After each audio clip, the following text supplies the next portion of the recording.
Hello guys, welcome to my channel 60 second world. Video తమ్నైల్లో చూసినట్టు very useful video 2-3 మినిట్స్లో చెప్పేస్తా.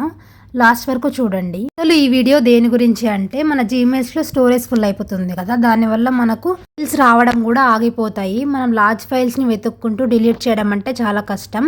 స్క్రోల్ చేసుకుంటూ ఒకటొకటి డిలీట్ చేయాలంటే చాలా కష్టం. సో నాకైతే 3 మెయిల్ ఐడీస్ ఉన్నాయి. అన్ని దాంట్లో స్టోరేజ్ ఫుల్ అనే వస్తుంది. అలా ఎక్స్ప్లోర్ చేస్తూ ఒక సెట్టింగ్స్తో అయితే మనం స్టోరేజ్ని క్లియర్ చేయగలం అప్ టు 5 to 10 GB. అందుకే నాకు హెల్ప్ అయింది, మీకు కూడా హెల్ప్ అవుతుందని ఈ వీడియోలో షేర్ చేస్తున్నా. ఫస్ట్ జీమెయిల్ ఓపెన్ చేసి టాప్ రైట్లో మనకు లెటర్ సింబల్ ఉంటుంది కదా, అక్కడ మేనేజ్ యువర్ గూగుల్ అకౌంట్ అనేది దాని మీద క్లిక్ చేయండి.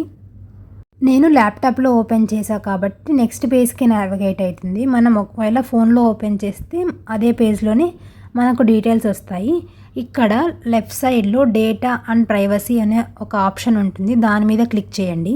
చేశాక స్క్రోల్ డౌన్ చేస్తే content saved from Google services అని ఒక ఆప్షన్ ఉంటుంది, దాని మీద క్లిక్ చేయండి. గూగుల్ డాష్బోర్డ్ అనేది ఓపెన్ అవుతుంది. అందులో ఫొటోస్ ఉంటుంది ఒక ఆప్షన్, ఆ ఫొటోస్ మీద క్లిక్ చేస్తే ఫొటోస్ హోమ్ పేజ్ అనేది ఓపెన్ అవుతుంది. ఇక్కడ ల్యాప్టాప్లో ఓపెన్ చేసాం కాబట్టి మనకు హోల్ స్క్రీన్ కనిపిస్తుంది. ఒకవేళ మనం ఫోన్లో ఓపెన్ చేస్తే మనం డెస్క్టాప్ మోడ్లో పెట్టుకోవాలి. ఇక్కడ లెఫ్ట్ సైడ్లో కొంచెం స్క్రోల్ చేస్తే ఒక క్లౌడ్ ఆప్షన్ అనేది ఉంటుంది, స్టోరేజ్, దాని మీద క్లిక్ చేసిన వెంటనే ఇట్లా మనకి అవుట్ ఆఫ్ స్టోరేజ్ అనే బాక్స్ కనిపిస్తుంది. కొంచెం స్క్రోల్ డౌన్ చేస్తే రికవర్ స్టోరేజ్ అనే ఒక ఆప్షన్ ఉంటుంది. దీనివల్ల యూజ్ ఏంటంటే రా అండ్ లార్జ్ ఫైల్స్ ఉంటాయి కదా, దాని యొక్క స్టోరేజ్ అనేది కంప్రెస్ అవుతుంది, డిలీట్ అవ్వవు. ఫొటోస్, మెయిల్స్ కానీ ఏమీ డిలీట్ అవ్వవు, జస్ట్ కంప్రెస్ అవుతాయి. అక్కడ లెర్న్ మోర్ అనే ఒక ఆప్షన్ ఉంటుంది కదా, దాన్ని క్లిక్ చేసిన వెంటనే మనకు ఒక పాపప్ అనేది ఓపెన్ అవుతుంది. ఇక్కడ చెక్ బాక్స్ దాని మీద క్లిక్ చేసి మనం compress existing photos and videos మీద క్లిక్ చేస్తే స్టోరేజ్ అనేది కంప్రెస్ అవుతుంది. ఇక్కడ ఎగ్జాంపుల్ 5 GB అనే ఒక ఫైల్ ఉందనుకోండి, ఏదైనా వీడియో కానీ, అది 2 GBకి కంప్రెస్ అవుతుంది. సో దట్ మిగిలిన 3 GB అనేది సేవ్ అవుతుంది. అలా మనకి స్టోరేజ్ అనేది క్లియర్ అవుతుంది. ఇక్కడ pressing this may take several hours అని ఉంది, కానీ అంత టైం ఏం పట్టదు.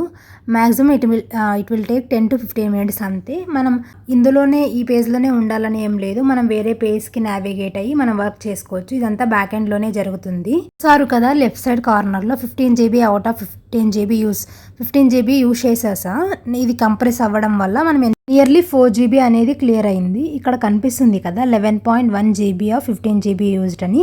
నాకైతే 4 GB క్లియర్ అయింది గైస్. మీరు ఎర్రర్ మెసేజ్ కూడా వెళ్ళిపోయింది. ఈ వీడియో వల్ల మీ స్టోరీస్ క్లియర్ అయింటే ప్లీజ్ లైక్ ద వీడియో. ఈ వీడియో యూస్ఫుల్ అయిందా అని కూడా కమెంట్ చేయండి. ఇలాంటి వీడియోస్ కోసం please subscribe to my channel 60 second world. Thank you for watching.